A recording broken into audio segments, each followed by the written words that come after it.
Hi everyone, Masturd FX here.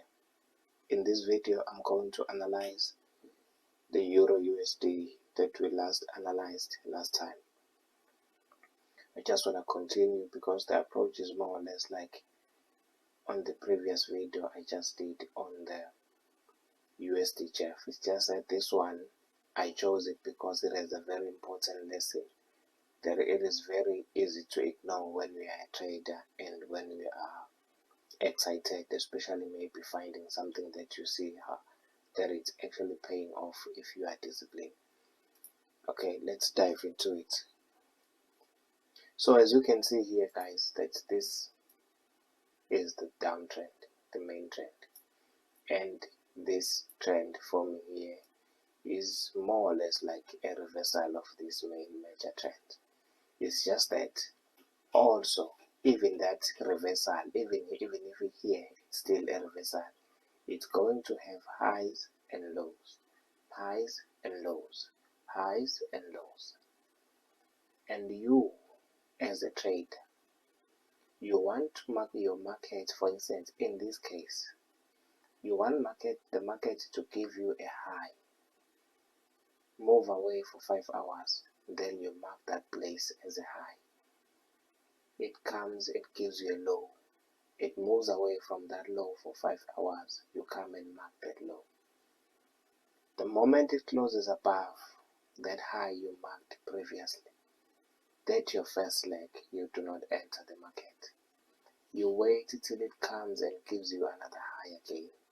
So since it gives you a high, it's gonna move away from it like for about 5 hours or more before you can actually consider that as a high. And once all that is true, you put a your horizontal line, which is your alert line as well as your execution line.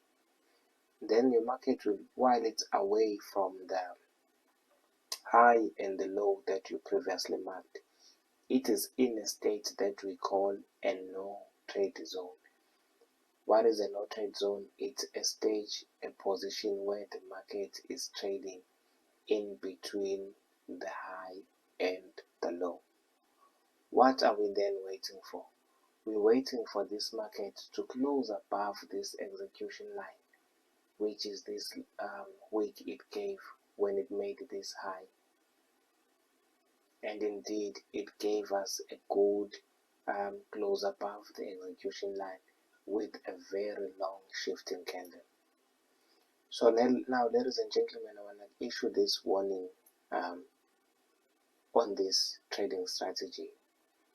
Any shifting candle that exceeds 25 pips, please do not enter it.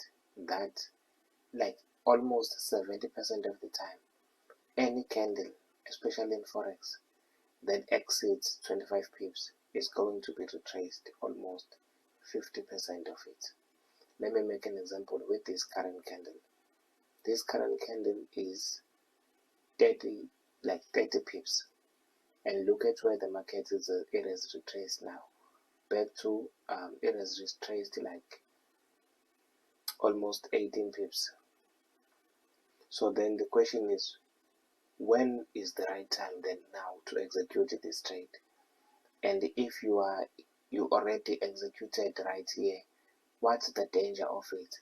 The main danger is that when you put a stop loss, you need to put it back inside where the market actually started this whole thing, like back inside the structure. You can put it around here, and you see you are already on 27 pips because the shifting candle was long. So now the only safe thing right now is for you to wait for this market to come and close above this execution line before you can safely buy this market. Again, it becomes the same thing. You see, it's just that in this case you were in a loss, which is why unnecessary. You need to calculate and look at the major of which candle did the market use to also to break that structure before you can actually execute. For example, you cannot execute the market after a candle like this. This is 50 pips. Like this is 50 pips. So honestly, and look at this retracement, it went as far as 12 pips, like the 50 pips candle, it was retraced till it was left with only 12 pips. So guys, be very much careful of the shifting candles. Anyway, thank you so much guys for watching this video. The question is, what are we then waiting for right now? We are waiting for this market to come and close above this execution line where it actually started confirming our buy order. And if it can do that, the safest TP1 will be here and the second TP will be right here. The third TP will be when it violates this, you re-enter, it's gonna be called in. However, you do not control the market, you let the market come to you, because it can even give you this high, then retrace back and give you and continue with this trade. The good thing is, whatever it decides to make after this, we're gonna make money, either up or down. Thank you so much guys for watching this video. Don't forget to like and subscribe.